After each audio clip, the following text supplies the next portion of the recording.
Thank you very much sir. మీ సహకారం ముఖ్యంగా ఈ విద్యార్థి లోకానికి చాలా అవసరం. ఇండస్ట్రీ అండ్ ఇన్స్టిట్యూషనల్ ఇంటర్ఫేస్ బాగా అయినప్పుడే ఎంప్లాయ్మెంట్ ఆపర్చునిటీస్ పెరుగుతాయి. So with your active support we expect things will move very fast. So now I request Honorable Chief Minister and also Honorable Education Minister to deliver his address with all the details what is going in his mind to bring in the top quality engineering education in the state. Thank you very much. JNTU ఆడిటోరియంలో మా in charge vice chancellor Burra Venkatesham గారు, విద్యా సంస్థలకు సంబంధించిన మిత్రులందరితో ఒక interaction session ఏర్పాటు చేసి మీ ఆలోచనలను మా విధానాలను పంచుకోవాలని ఈ కార్యక్రమంలో నన్ను, మా సహచర మంత్రివర్యులు శ్రీధర్ బాబు గారిని, మా శాసనసభ్యులు మదన్ మోహన్ రావు గారిని, మా IT and industries principal secretary Jayesh Ranjan, Devasena గారు, ఇతర అధికారులను, మిమ్మల్ని అందరినీ కూడా కలవడానికి ఒక మంచి కార్యక్రమాన్ని ఏర్పాటు చేసినందుకు మనస్ఫూర్తిగా వారిని అభినందిస్తున్నా.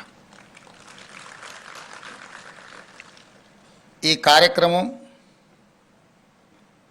గొప్ప ఫలితాలను సాధిస్తుందో లేదో నాకు తెలియదు, కానీ ఒక ఐస్ బ్రేకింగ్ మాత్రం పనికొస్తుందని నేను ఖచ్చితంగా నమ్ముతున్నా. ఎందుకు అంటే ఈ JNTU పరిధిలో ప్రధానంగా ఇంజనీరింగ్ కళాశాలలు నిర్వహిస్తున్న యాజమాన్యం కావచ్చు, ఆయా కాలేజీలలో పనిచేస్తున్న లెక్చరర్స్ కావచ్చు, assistant professors, associate professors, deans, ఇతర సిబ్బందికి అందరికీ కూడా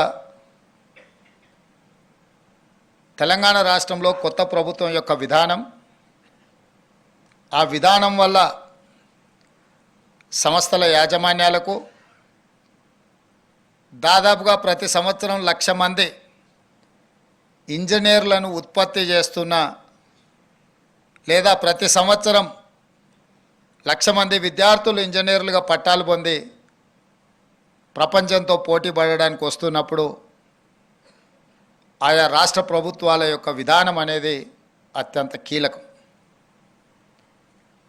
మిత్రుడు శ్రీధర్ బాబు గారు చెప్పినట్టు గత డిసెంబర్లో మా ప్రభుత్వం ఏర్పడిన తర్వాత 100 రోజులు పూర్తి కాకముందే పార్లమెంట్ ఎన్నికలు రావడం, ఒక 100 రోజులు మళ్ళీ ఎన్నికల్లోనే మా సమయం అంతా గడిచిపోవడం, ఇప్పుడే శాసనసభ పార్లమెంట్ ఎన్నికల నుంచి ఆ ఆలోచనలు, ఆ విధానాల నుంచి బయటకు వచ్చి పరిపాలన మీద దృష్టి పెట్టి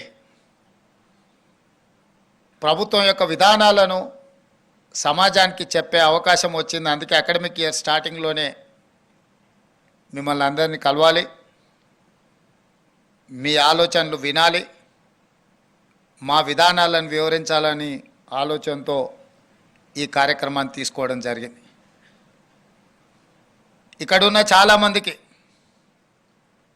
మేమేం అంశాలు ప్రస్తావించినా ప్రస్తావించకపోయినా ఫీ రియంబర్స్మెంట్ విషయంలో ఈ ప్రభుత్వం విధానం ఏందని మీ మనసులో ఎక్కడో ఉన్నట్టుగా మీ మొహాలు చూస్తుంటే నాకు బాగా అనిపిస్తుంది. కారు ఎంత గొప్పదైనా అందులో ఇంధనం లేకుంటే అది షెడ్లోనే ఉంటుందని ఇంజనీర్లుగా మీకు అందరికీ బాగా తెలుసు. అట్లనే ఈరోజు ప్రైవేట్లో నిర్వహిస్తున్న ఇంజనీరింగ్ కళాశాల యజమానులు, టీచింగ్ స్టాఫ్ కానీ నాన్ టీచింగ్ స్టాఫ్ కానీ AICTE నామ్స్ ప్రకారం ఉండాలి అని అంటే మీరు సరైన సమయంలో ఫీజు రియంబర్స్మెంట్ చేయాలి కదా అని మీరు ఆలోచన చేస్తున్నారని నేను అనుకుంటున్నా. కాకపోతే మన స్టేట్ వెల్ఫేర్ అండ్ డెవలప్మెంట్ స్టేట్గా ఉండే, కానీ కొన్ని పరిణామాలు, కొన్ని పరిస్థితులు కంప్లీట్ వెల్ఫేర్ సైడే మనం ఇంక్లైన్ అవ్వడంతో డెవలప్మెంట్ అనేది సెకండ్ ప్యాడ్లింగ్ అయిపోయి వెల్ఫేర్ అనేది ప్రధానం అవ్వడం వల్ల కొన్ని పరిస్థితులు, కొంత ఆర్థిక భారం పెరిగిపోయింది. ఆనాడు గొప్పగా డాక్టర్ వైఎస్ రాజశేఖర రెడ్డి గారి కాంగ్రెస్ ప్రభుత్వం ఈ దేశంలోనే ప్రతి పేదవాడికి కార్పొరేట్ విద్యను అందించాలి, కార్పొరేట్ స్థాయిలో వైద్యాన్ని అందించాలన్న ఆలోచనతోనే రాజీవ్ ఆరోగ్యశ్రీ ద్వారా ప్రతి పేదవాడికి వైద్యం పట్ల ఒక అవకాశాన్ని ఇస్తూనే ప్రతి పేదవాడి బిడ్డ గొప్ప కళాశాలల్లో చదువుకోవాలి, ఆ చదువుకు అవసరమైన ఖర్చుగా భావించకుండా పెట్టుబడిగా భావించి మళ్ళీ ఉత్పత్తి సామర్థ్యాన్ని పెంచగలిగిన పెట్టుబడిగా చూస్తూ ఆనాడు Congress party doctor YS Rajasekhara Reddy గారు నిర్ణయం తీసుకొని మొట్టమొదటి దేశంలో ఫీ రియంబర్స్మెంట్ పథకాన్ని ప్రవేశపెట్టిందే కాంగ్రెస్ పార్టీ. రకరకాల పరిస్థితుల ప్రాధాన్యతలు మాడి వేల కోట్ల రూపాయలకు మీకు ప్రభుత్వం బకాయి పడ్డది. ఇప్పుడు అవి మొండి బకాయిలుగా మారి వన్ టైం సెటిల్మెంట్కి వచ్చే పరిస్థితి వచ్చింది. మీరు అందరు కలిసి ఓటీఎస్ కింద ఏమన్నా ప్రతిపాదన ఇస్తే మా శ్రీధర్ బాబు గారు ఆర్థిక మంత్రి వారికి అత్యంత సన్నిహితుడు, ఏదైనా మాట్లాడి మరి మీ సమస్యకి ఏమైనా పరిష్కారం చూపిస్తాడని నేను వారికి భావిస్తున్నా. మీ అందరి తరఫున ఆ బాధ్యతను శ్రీధర్ బాబు గారికి నేను అప్పచెప్తున్నా. అదేవిధంగా మీ మొండి బకాయిలు ఒక భాగం అయితే ఈ అకాడమిక్ ఇయర్ నుంచి ఏదైతే మీరు విద్యార్థులను చేర్చుకుంటున్నారో ఆన్ టైం పేమెంట్ చేయించాలనే పట్టుదలతోని మా ఆర్థిక శాఖకు నేను ఆదేశాలు ఇస్తా. ఈ అకాడమిక్ ఇయర్ నుంచి విద్యార్థులకు ఏదైతే ఫీ రియంబర్స్మెంట్ ఉందో ఒక్క రూపాయి కూడా బకాయి లేకుండా ఆన్ టైం మీకు ఎట్లా మీకు సహాయం చేయాలనో, ఎట్లా మిమ్మల్ని ఆదుకోవాలనో, ఎట్లా మిమ్మల్ని నిలబెట్టాలనో మా ప్రభుత్వం తప్పకుండా ప్రయత్నం చేస్తా అని చెప్పి ఈ సందర్భంగా మీకు నేను తెలియజేయదలుచుకున్నా. అదేవిధంగా ఇంజనీర్ ఈ పదం చాలా గొప్పది. మ్యాన్ మేడ్ వండర్స్ని క్రియేట్ చేసింది ప్రపంచంలో ఇంజనీర్సే. That may be Charminar, that may be statue of liberty, that may be Eiffel tower, లేకపోతే న్యూయార్క్ సిటీ కావచ్చు, ఇక్కడ మనం నిర్మించుకున్న హైటెక్ సిటీ కావచ్చు. ఈ ప్రపంచంలో ఒక దేశం యొక్క సింబాలిక్గా మనం రెఫరెన్స్ తీసుకునేది ఏదైనా that has been created by one engineer. ఎక్కడైనా మనం ఎక్కడికైనా వెళ్ళండి, ఆ దేశంలో ఒక గొప్పది ఉందంటే ఆ గొప్పగా ఏది మనం రెఫర్ చేస్తున్నాం ఎక్కడైనా ఇంజనీర్స్ క్రియేట్ చేసిన మ్యాన్ మేడ్ వండర్స్నే మనము ఆ దేశం యొక్క గొప్ప బుర్జ్ ఖలీఫా అయినా, దుబాయ్ అనగానే బుర్జ్ ఖలీఫా అంటాం, బుర్జ్ ఖలీఫాకు కూడా డిజైన్ చేసింది ఒక ఇంజనీరే. హైదరాబాద్ అనగానే గనిపేట్ కావచ్చు, లేకపోతే ఇక్కడ ఉన్న మూసీ రివర్ బేసిన్ మీద నిర్మించిన గొప్ప నిర్మాణాలు కావచ్చు, మోక్షగుండం విశ్వేశ్వరయ్యను మనం రెఫరెన్స్ కింద తీసుకుంటాం. అంటే ఏ దేశం యొక్క ప్రగతినైనా ఆ దేశం సాధించిన ప్రగతికి కొలబద్దగా నిలబడుతున్న మ్యాన్ మేడ్ వండర్ ఏదైనా that is established by someone who is engineer. ఇంత అద్భుతమైన నైపుణ్యం కలిగిన ప్రపంచాన్నే ఒక త్రిశంకు స్వర్గాన్ని సృష్టించగలిగిన ఇంజనీరింగ్ కాలేజీలు ఈరోజు తెలంగాణ రాష్ట్రంలో ఏ విధంగా ఉన్నాయో మనం చర్చించుకోవాల్సిన అవసరం ఉంది. ఆలోచన చేసి సరిదిద్దుకొని సవరించుకోవాల్సిన బాధ్యత మన మీద ఉన్నదని చెప్పి నేను బలంగా నమ్ముతున్నా. ఈరోజు ఇంజనీర్లు అంటే, ఇంజనీరింగ్ కాలేజీలు అంటే నిరుద్యోగులను ఉత్పత్తి చేసే కర్మాగారంగా మారకూడదు. ఈరోజు 1,00,000 మంది మీ దగ్గరికి వెళ్ళి సర్టిఫికెట్ తీసుకొని ఎవ్రీ ఇయర్ బయటకు వస్తే 1,00,000 మంది నిరుద్యోగులను ఉత్పత్తి చేసే కర్మాగారంగా మన ఇంజనీరింగ్ కాలేజీలు మారుతున్నాయంటే అక్కడ ఉన్న లోపాన్ని గుర్తించాల్సిన బాధ్యత మాతో పాటు మీ మీద సామాజిక బాధ్యత ఉన్నది అని నేను బలంగా నమ్ముతున్నా, విశ్వసిస్తున్నా. మీ ఇంజనీరింగ్ కాలేజీలు నిరుద్యోగ యువకులను ఉత్పత్తి చేసే కర్మాగారం కాకూడదు. ఉద్యోగ ఉపాధి అవకాశాలు కల్పించే దేశ భవిష్యత్తును నిర్మించగలిగిన గొప్ప సంస్థలుగా మీ ఇంజనీరింగ్ కాలేజీలు ఉండాలి అని చెప్పి మా ప్రభుత్వం కోరుకుంటుంది. ఆ దిశగా మీకు కావాల్సిన సహకారాన్ని అందించడానికి మా ప్రభుత్వం సిద్ధంగా ఉన్నదని చెప్పి నేను ఈ సందర్భంగా తెలియజేస్తున్నా. అదేవిధంగా ఈరోజు కొన్ని కోర్సులు నిన్నమన్నా మా ప్రిన్సిపల్ సెక్రటరీ గారు తీసుకొచ్చి పెట్టారు కాలేజీలే. స్లైడింగ్ కానీ అడ్మిషన్స్లో ఉన్న కొన్ని సీట్లను కానీ ఆఫ్ క్యాంపస్ కానీ లేకపోతే రకరకాల ప్రతిపాదనలు నా ముందు తీసుకొచ్చి పెట్టినప్పుడు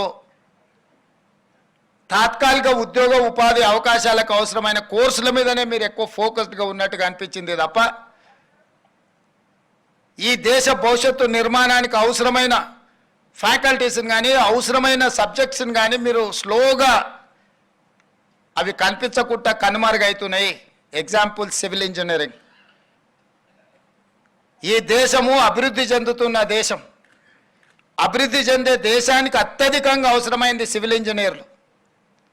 కానీ ఆ సివిల్ ఇంజనీరింగ్ కోర్సులు చాలా కాలేజీలు వాళ్ళకి శాంక్షన్ అయిన అడ్మిషన్స్ని స్లోగా కంప్యూటర్ సైన్స్కి అదర్ యాక్టివిటీస్కి షిఫ్ట్ చేసి వీటిని తగ్గించుకుంటూ పోతున్నారు. కొన్ని కాలేజీలు అయితే కంప్లీట్గా సివిల్ ఇంజనీరింగ్ను క్లోజ్ చేసే ప్రయత్నం చేస్తున్నారు. ఆ ప్రతిపాదనలు నా ముందుకు వచ్చినాయి. నా సూచన ఏంటంటే సివిల్ మెకానికల్ అండ్ ఎలక్ట్రికల్ ఇంజనీర్స్ని మ్యాండేట్గా మీ కాలేజీలలో నడపండి. లేకపోతే రేపు దేశము అత్యంత ప్రమాదాన్ని ఎదుర్కోబోతుంది. కేవలం ఉద్యోగాలను సృష్టించే సంస్థలుగా కాకుండా ప్రపంచానికి అవసరమైన మేధావితనాన్ని అందించే గొప్ప సంస్థలుగా మన ఇంజనీరింగ్ కాలేజీలు ఉండాలి. మీకు ఒక ఉదాహరణ నేను చెప్పదలుచుకున్నాను. ఈరోజు ఈ దేశంలోనే ప్రపంచంలోనే కోవిడ్ వచ్చినప్పుడు వ్యాక్సిన్ ఉత్పత్తి చేసే ఫార్మా కంపెనీలు ఇండియాలో 4 ఉంటే 4లో 3 తెలంగాణ హైదరాబాద్లోనే, ఓన్లీ 1 పూణేలో ఉన్నది. ఏంది దీనికి కారణం? ఎప్పుడైనా మా మిత్రులు ఆలోచన చేసిండ్రా అని నేను అడుగుతున్నా. దీనికి కారణం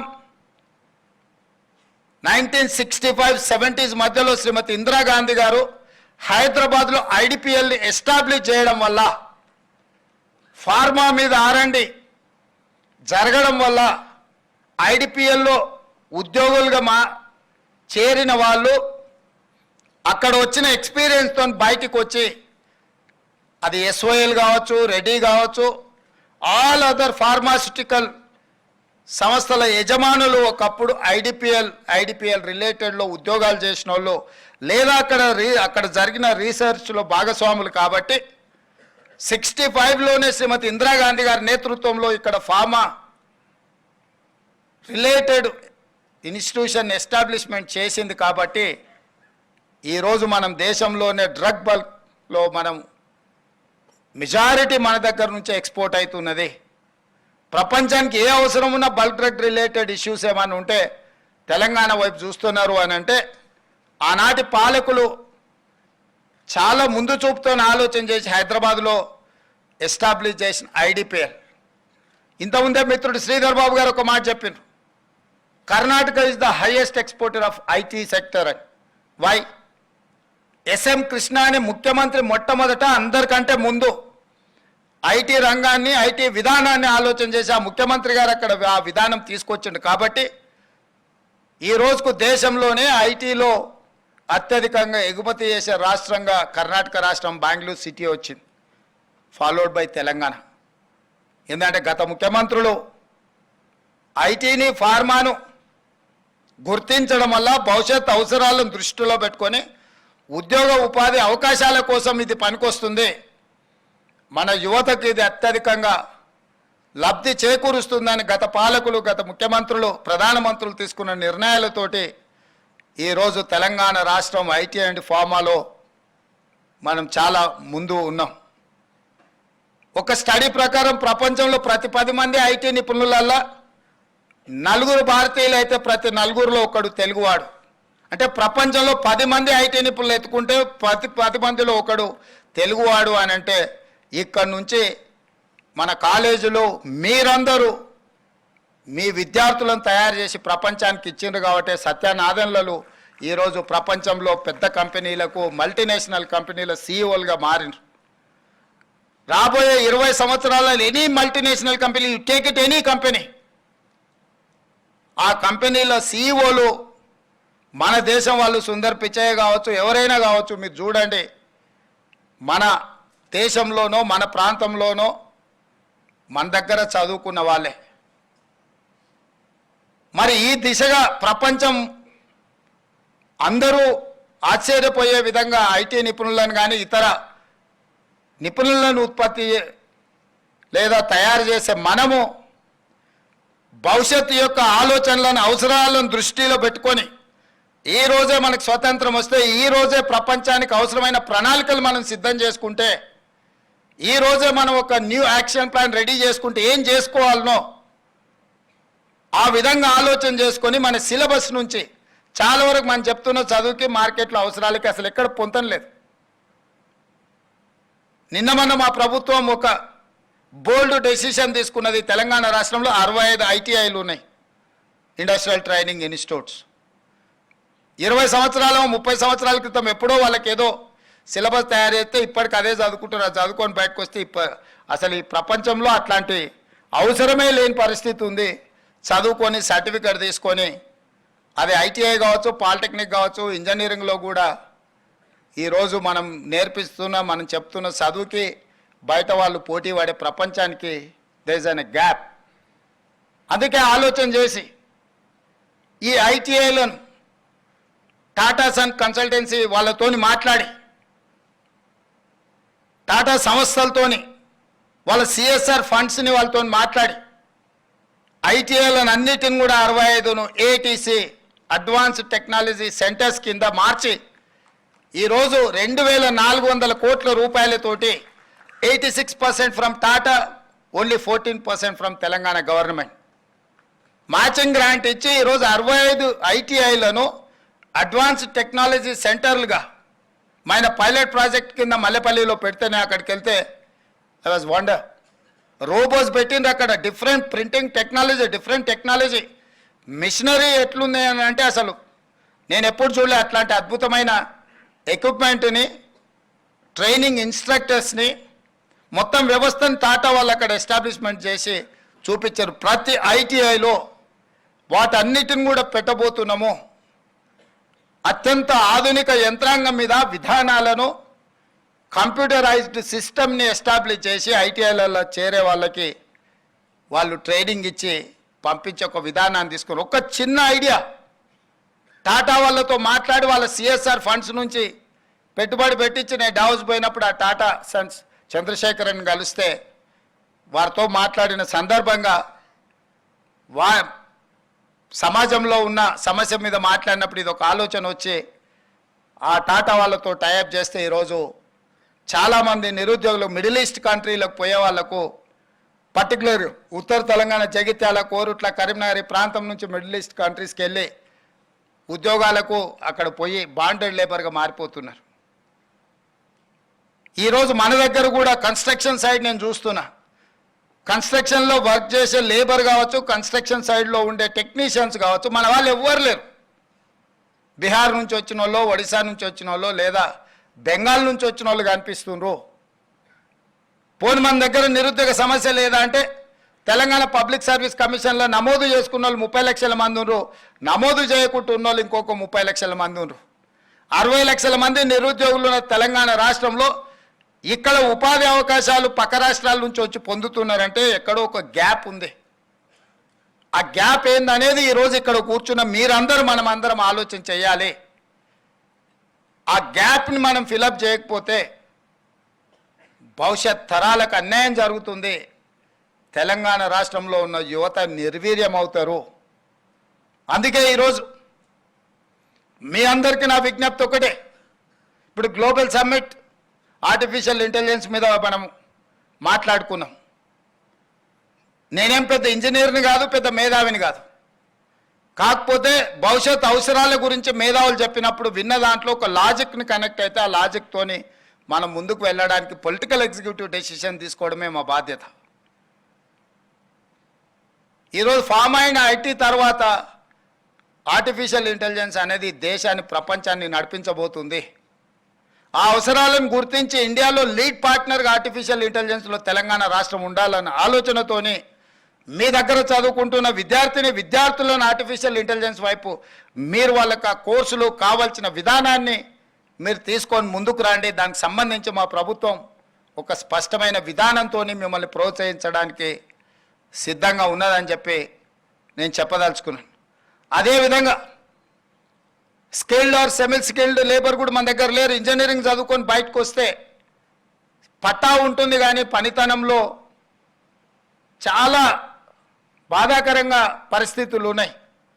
అందుకే ఈరోజు మా ప్రభుత్వం ఆలోచన చేసి ఎస్కీలో మనము స్కిల్ డెవలప్మెంట్ యూనివర్సిటీని ఒక కొత్త యూనివర్సిటీని ఇంట్రడ్యూస్ చేసి తొందరలోనే ఆ యూనివర్సిటీని మనం స్టార్ట్ చేస్తున్నాం. Already government has initiated that process like ISB. ప్రభుత్వం ఏదో నిధులు ఇచ్చి ప్రభుత్వమే సిలబస్ను డిసైడ్ చేస్తే ప్రభుత్వంలో సిలబస్ ఏది కావాలని మా దగ్గరకు వచ్చి అది అప్రూవలే మళ్ళీ కిందికి పోయే వరకు 4 ఏళ్ళు అయింది. 4 ఏళ్లలో మేము అప్రూవల్ ఇచ్చిన సిలబస్ అవుట్డేటెడ్ అయిపోతే దాని గురించి మాట్లాడే వాళ్ళు కూడా ఉండరు. అందుకే కరికులం నుంచి ప్రతిదీ ఐఎస్బికి ఒక మేనేజ్మెంట్ ఎట్లయితే ఉందో దాని అవసరాలను బట్టి ప్రపంచంతో పోటీ పడే విధంగా వాళ్ళు ఎట్లా నిర్వహించుకోవడానికి ఇచ్చినామో అటానమస్గా skill university skill development university కూడా అట్లా అటానమస్ స్టేటస్ ఇచ్చి ప్రతిదీ వాళ్ళే నిర్వహించుకునే విధంగా ఏర్పాటు చేయాలి అని చెప్పి ఈరోజు మేము నిర్ణయం తీసుకున్నాము. ఆల్రెడీ ఆ దిశగా ప్రభుత్వం ప్రణాళికలు సిద్ధం చేసి వాళ్ళకి చెప్పింది. అందులో ముఖ్యంగా ఫార్మా సైడ్ ఉన్న ఇండస్ట్రియలిస్టులను అదేవిధంగా ఐఎస్బిలో ఆల్రెడీ పార్టయ ఎడ్యుకేషన్ ఇన్స్టిట్యూట్స్ రన్ చేస్తున్న వాళ్ళందరినీ కూడా పిలిపించి కూర్చోబెట్టి మాట్లాడడం జరిగింది. ఆ రోజు అత్యవసరంగా మీటింగ్ ఏర్పాటు చేసినాం కాబట్టి కొద్ది మందిని ఆ రోజు పిలవగలిగినాము. అందుకే ఈరోజు స్కిల్ డెవలప్మెంట్ యూనివర్సిటీలో ప్రభుత్వం ఏమైతే చేయాలనుకుంటుందో మీ వైపు నుంచి ఎవరైనా సహకరించే వాళ్ళు ఉంటే డెఫినెట్గా మా principal secretary education Burra Venkatesham గారిని మీరు ఒకసారి కలవండి. మీ వైపు నుంచి ఏమైనా ఇన్పుట్ ఉన్నా దానికి ఒక కార్పస్ ఫండ్ క్రియేట్ చేయాలనుకుంటున్న నెక్స్ట్ స్టూడెంట్స్కి ఫండ్స్ కేసీటీ ఉండొద్దు ఎస్టాబ్లిష్మెంట్ కోసము వాటన్నిటికి కూడా అనుకుంటున్నాం. మీ వైపు నుంచి సహకరించగలిగిన వాళ్ళు ఎవరైనా ఉంటే లేదా మీకు తెలిసిన వాళ్ళు ఉన్నా కూడా వాళ్ళ వైపు నుంచి సపోర్ట్ ఇచ్చే విధంగా మీరందరూ ముందుకు రండి. భవిష్యత్తులో తెలంగాణ లేదా పక్క రాష్ట్రంతో పోటీ పడడం కాదు, నేను పదే పదే చెప్తున్న పక్క రాష్ట్రాలతో పోటీ పడే పరిస్థితి నుంచి ప్రపంచంతోనే పోటీ పడే విధంగా మన రాష్ట్రం ఎదగాలి. ఎదగడానికి అవసరమైన ప్రణాళికలు విధానాలు మేము తీసుకొస్తాము, అమలు చేసే బాధ్యత మీది. ఎందుకు అని అంటే మీరు అమలు చేసినప్పుడే ఆ క్వాలిటీ ఎడ్యుకేషన్ క్వాలిటీ ట్రైనింగ్ వస్తుంది. మేము పాలసీ మేకర్స్ మాత్రమే. మీకేం పాలసీ కావాలో మీరు మా దగ్గరికి పుష్ చేయండి. ఆ పాలసీని అడాప్ట్ చేసుకొని వితిన్ డేస్లో గవర్నమెంట్ వాటికి అనుమతి ఇచ్చే బాధ్యత మా ప్రభుత్వం తీసుకుంటుంది. మా ప్రభుత్వానికి భేషజాలు లేవు. మా ప్రభుత్వం ఈ రాష్ట్రంలో ఉన్న నిరుద్యోగ యువకులకు ఒక అద్భుతమైన ఉద్యోగ ఉపాధి అవకాశాలు కల్పించి ఆ నిరుద్యోగ యువకులే కొత్త ఉద్యోగాలు కల్పించే బాధ్యత పెరిగే విధంగా వాళ్ళని ప్రోత్సహించాలన్నదే మా ఆలోచన. మీకు తెలిసి తెలంగాణ ఏర్పడిన నేపథ్యం, దీనికి ఉన్న పరిస్థితులు, నిరుద్యోగ సమస్యనే తెలంగాణ రాష్ట్ర ఏర్పాటుకు ప్రధాన కారణం. ఆ నిరుద్యోగ సమస్యను మనము పరిష్కరించకపోతే పూర్తిగా ప్రజాప్రతినిధులుగా మేము విఫలమైనట్టే. అందుకే మా ప్రభుత్వం నిరంతరం నిరుద్యోగ యువకులకు విద్యార్థులకు అవసరమైన ప్రణాళికల్ని, మీకు తెలుసు 20 సంవత్సరాల నుంచి టీచర్ కమ్యూనిటీ ప్రమోషన్స్ అని పెండింగ్ ఉండే, వందల వేల కేసులు కోర్టులలో ఉంటే వాటన్నిటిని కూడా క్లియర్ చేసి మన 19,000 మంది టీచర్లకు ప్రమోషన్స్ ఇచ్చిన ఇన్ వన్ స్ట్రోక్. గత కొన్ని సంవత్సరాల నుంచి టీచర్ల బదిలీలు లేక ఏ బదిలీ చేయడానికి పోయినా కోర్టు ఇంటర్ఫియరెన్సో లేకపోతే పొలిటికల్ ఎగ్జిక్యూటివ్స్ ఇంటర్ఫియరెన్సో లేకపోతే ప్రభుత్వంలో ఉన్నవాళ్ళు ఏదేదో చేసేసిందని రకరకాల వార్తలు వచ్చేది. టోటల్ టీచర్స్ని అందరినీ కూడా బదిలీలు పారదర్శకంగా చేసినాం. చిన్న చర్చ కూడా జరగలేదు. గ్రూప్ 1 ఎగ్జామ్స్ 4,03,000 మంది అప్లై చేసుకొని 3 లక్షల పైన గ్రూప్ 1 ప్రిలిమ్స్ ఎగ్జామ్ మేము నిర్వహించినాం. చిన్న సమస్య రాకుండా మైన్యూట్స్లో వర్కౌట్ చేసి జేఎన్టీయూ నుంచే సపోర్ట్ తీసుకున్నాం. How you people are conducting EAMCET and other exams, we have adapted same procedure and practice. ఎందుకు అని అంటే గ్రూప్ 1 రాగానే బయోమెట్రిక్ తీసుకుంటామని చెప్పి తీసుకోకపోవడం వల్ల కోర్టు స్ట్రైక్ ఆఫ్ చేసింది. మీరు బయోమెట్రిక్ తీసుకుంటామని తీసుకోలేదు కాబట్టి మీరు ఇచ్చిన నోటిఫికేషన్కి మీరు అమలు చేసిన విధానానికి తేడా ఉంది అని. సో నోటిఫికేషన్లో ఏం ఇష్యూస్ను పొందుపరిచినామో అదే విధంగా పరీక్షలు నిర్వహించి ప్రిలిమ్స్ కంప్లీట్ చేసి ప్రిలిమ్స్ రిజల్ట్స్ ఇచ్చినాం. నోటిఫికేషన్లో 1:50 అని మేము మెన్షన్ చేసి నోటిఫికేషన్ ఇచ్చినాం. That's not our decision. The then government 2022లోనే 1:50 గ్రూప్ 1లో తీసుకోవాలని జీవో ఇచ్చి ప్రభుత్వ విధానాన్ని తీసుకున్న ఆ విధానంతోనే నోటిఫికేషన్ ఇచ్చిండ్రు. ఎగ్జామ్స్ కండక్ట్ చేసిండ్రు. ఆ ఎగ్జామ్స్లో ఏం జరిగిందో మీకు తెలుసు, నేను ఎక్కువ లోతుగా చెప్పాల్సిన అవసరం లేదు. అందుకే కోర్టుల పరీక్షలు రద్దు చేసినాయి. సేమ్ గైడ్లైన్స్లో మేము నోటిఫికేషన్ ఇచ్చి ఎగ్జామ్స్ కండక్ట్ చేసినాక కొంతమంది ఇప్పుడు 1:100 బిలో అంటున్నారు. ప్రజాప్రతినిధులుగా, ముఖ్యమంత్రిగా, మంత్రిగా నాకు శ్రీధర్ బాబు గారికి 1% కూడా నష్టం లేదు, కష్టం లేదు 1:50 బదులు 1:100 పిలవడానికి. కానీ 1:100 పిలిచిన మరుక్షణము కోర్టు సింపుల్గా 1:50 పిలుస్తా అని చెప్పి నువ్వు నోటిఫికేషన్ ఇచ్చి ప్రిలిమ్స్ కండక్ట్ చేసి ఇప్పుడు 1:100 పిలుస్తా నువ్వు రిజల్ట్ ఇస్తే నువ్వు ఫండమెంటల్స్కి నువ్వు అగెనిస్ట్గా పోతున్నావు కాబట్టి court next minute strike off చేస్తుంది. మళ్ళీ మొదటికి వస్తా. 2011లో మొదలుపెట్టిన గ్రూప్ 1 ఎగ్జామ్స్ 2024లో కూడా మనం కంప్లీట్ చేసుకోలేకపోయినాం. 12-13 ఏళ్ళు గ్రూప్ 1 పరీక్షలు నిర్వహించుకోలేని పరిస్థితుల్లో ప్రభుత్వాలు ఉంటే ఆ రోజు 21-22 ఏళ్ళ పిల్లగాడు ఈరోజు 34 ఏళ్ళకు వచ్చిండు. వాడికి పెళ్లి చేస్తే పిల్లలు అయిపోయి పిల్లలు బడికి పోయే వయసు. గ్రూప్ 1 ప్రిపేర్ అవుదాం వచ్చి కోచింగ్ సెంటర్లో వెళ్ళి ఇక్కడనే తిరిగి వాడికి నిజంగా వాడి యుక్త వయసు అంతా కోచింగ్ సెంటర్ల దగ్గరనే అయిపోయింది. ఊరికి వెళ్తే తల్లిదండ్రులకు భారం, ఇక్కడ ఉంటే 10 ఏళ్ళు పని చేయకుంటూ ఉంటే పని చేద్దామన్న ఓపిక కూడా పోద్ది. వీటన్నిటిని దృష్టిలో పెట్టుకొని క్రిస్టల్ క్లియర్గా నోటిఫికేషన్ ఏమి ఇచ్చినామో దాని ప్రకారమే పరీక్షలు నిర్వహించాలని ముందుకెళ్తున్నాము. కొంతమంది అనుకోవచ్చు ఏమైంది వీళ్ళకు 1:100 పిలుస్తాను.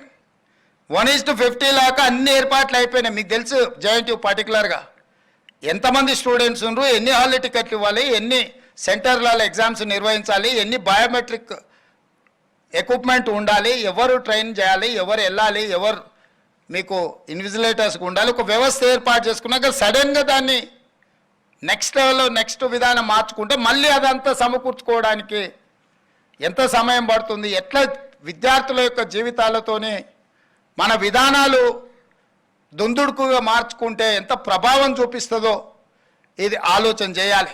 ఎందుకు మీతో నేను పంచుకుంటున్నా అంటే లక్షల మంది విద్యార్థులు మీతోనే ప్రత్యక్ష సంబంధాలు ఉంటారు.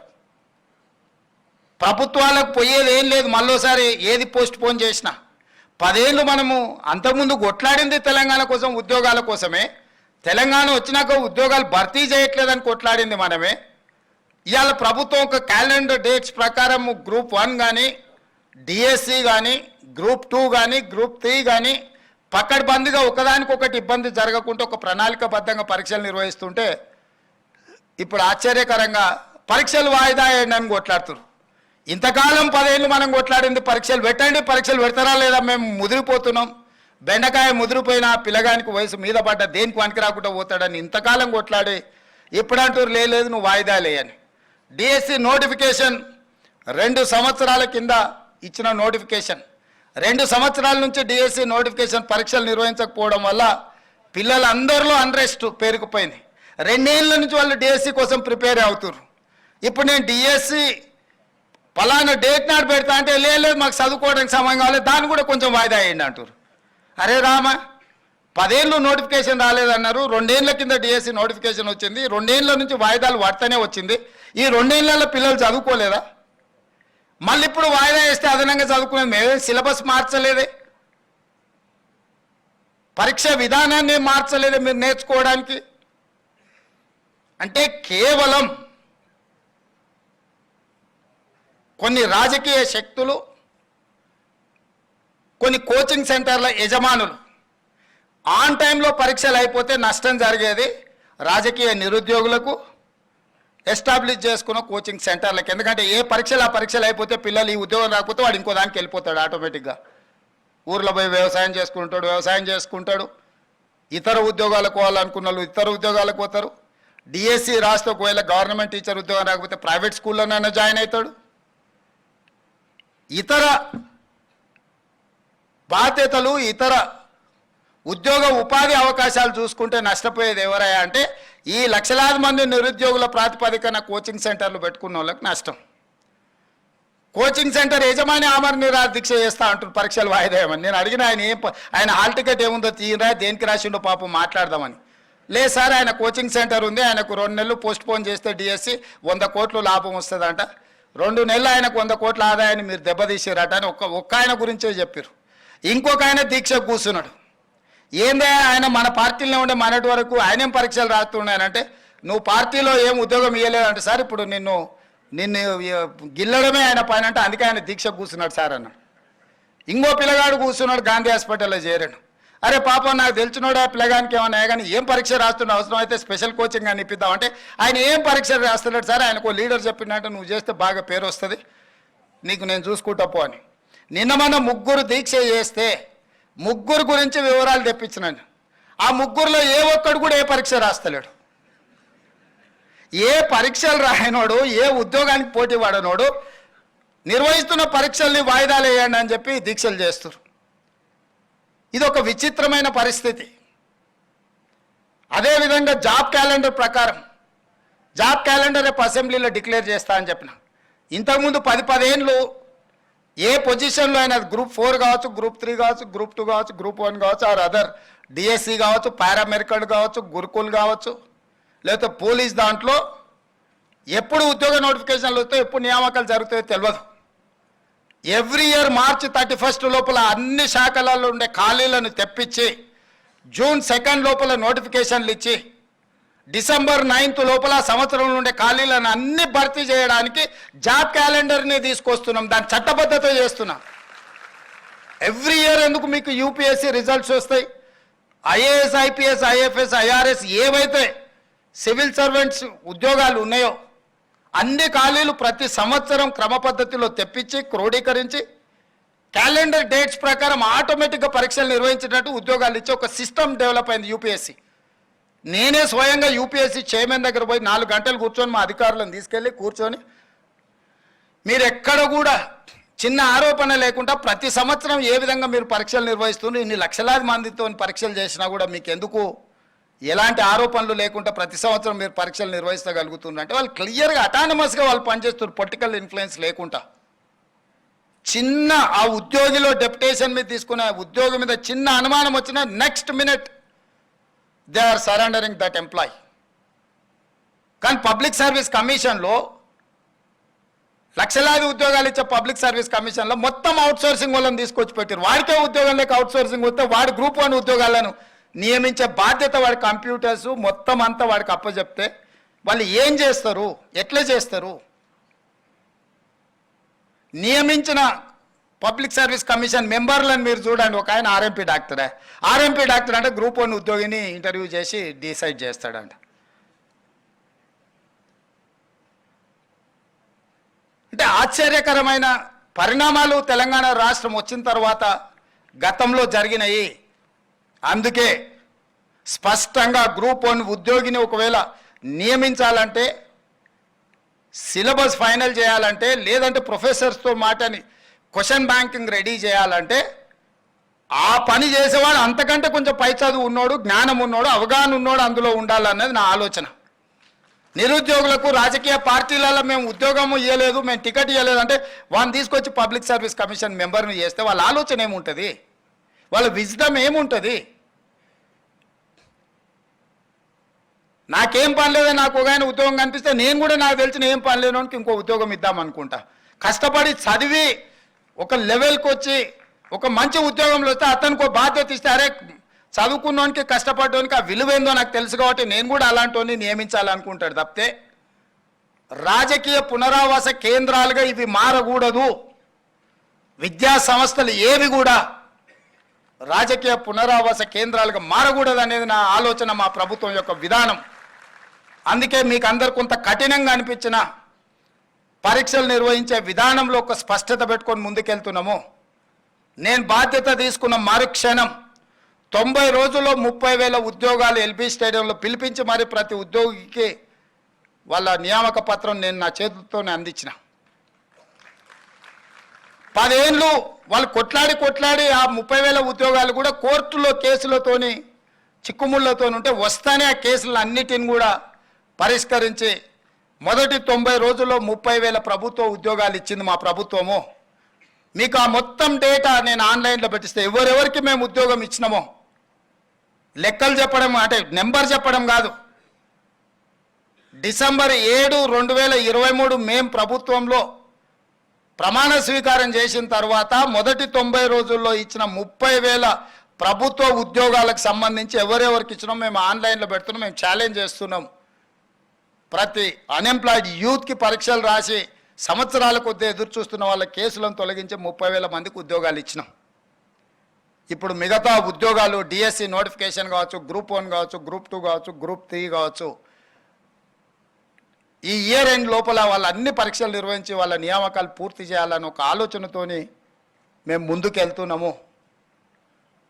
గందరగోళంగా చాలా సమస్యలు, ఆర్థిక భారంతో కూడుకున్న సమస్యలు మా మీద ఉన్నాయి. అయినా కష్టపడి ఒకటొకటి పరిష్కరించుకుంటూ ఎందుకు మిమ్మల్ని అందరినీ కలుస్తున్నామంటే మీలాంటి స్టేక్ హోల్డర్స్కి ప్రభుత్వం మీద విశ్వాసం కోల్పోతే సమాజానికి తీరని నష్టం చేస్తుంది. మీకు నమ్మకం, విశ్వాసం కల్పించడానికి ఈరోజు మేము ఇక్కడికి వచ్చిన మా ప్రభుత్వం మీ బద్దలు వచ్చి నిలబడ్డది. తప్పు చేయాలన్న ఆలోచన కానీ తప్పుడు విధానాలను ప్రోత్సహించాలన్న ఆలోచన మాకు లేదు. అందుకే మీ మధ్యలో వచ్చి నిలబడ్డాము. తప్పు చేయాలనుకుంటే 4 గోడల మధ్యలో కూర్చుంటాం. తప్పులను సరిదిద్దాలనుకుంటే మీ అందరి దగ్గరకు వచ్చి మీ ముందర నిలబడి మా ప్రభుత్వం మాట్లాడుతుంది. ఇది మా విధానం. యాజమాన్య సంస్థలకు అందరికీ నేను మాట ఇస్తున్నా, మీరు క్వాలిటీ పెంచండి. మీ క్వాలిటీ పెంచడానికి అవసరమైన సహకారాన్ని మా ప్రభుత్వం ఇస్తుంది. మీ ఇంజనీరింగ్ కాలేజీలు జేఎన్టీయూ అఫిలియేటెడ్గా ఉన్న ఇంజనీరింగ్ కాలేజీల యజమానులకు నేను చెప్తున్నా, నిరుద్యోగులను ఉత్పత్తి చేసే కర్మాగారాలుగా మీ ఇంజనీరింగ్ కాలేజీలు మారకూడదు. మీరు ఉద్యోగ ఉపాధి అవకాశాలు మీ క్యాంపస్ నుంచి బయటకు వచ్చిందంటే వాడు ఒక ప్రయోజకుడు ఈ సమాజ నిర్మాణంలో భాగస్వాములను తయారు చేసి బయటికి పంపించే విధంగా మీరు ప్రయత్నం చేయండి. మీకు అవసరమైన సహకారాన్ని ఇచ్చే బాధ్యత మా ప్రభుత్వం తీసుకుంటుంది అని చెప్పి మీకు అందరికీ చెప్పదలుచుకున్న. స్కిల్ లేకుంటే సర్టిఫికెట్ ఉంటే ఉద్యోగం రాదు. ఇది వారసత్వ సంపద కాదు. తాతల నుంచి తండ్రులకు వచ్చి, తండ్రుల నుంచి కొడుకులకు వచ్చి, కొడుకుల నుంచి వాళ్ళ పిల్లలకు పోవడానికి యాన్సిస్టర్ ప్రాపర్టీ అయితే వారసత్వం కింద బదిలీ చేయొచ్చు. స్కిల్ అట్లాంటిది కాదు. స్కిల్ ఎవరికి వాళ్ళు నేర్చుకోవాల్సిందే, అప్గ్రేడ్ చేసుకోవాల్సిందే. ఎప్పటికప్పుడు కూడా ప్రపంచంతో పోటీ పడాలంటే ఎప్పటికప్పుడు మనకున్న స్కిల్ని కూడా అప్గ్రేడ్ చేసుకోవాల్సిన అవసరం సమాజంలో ఉంది.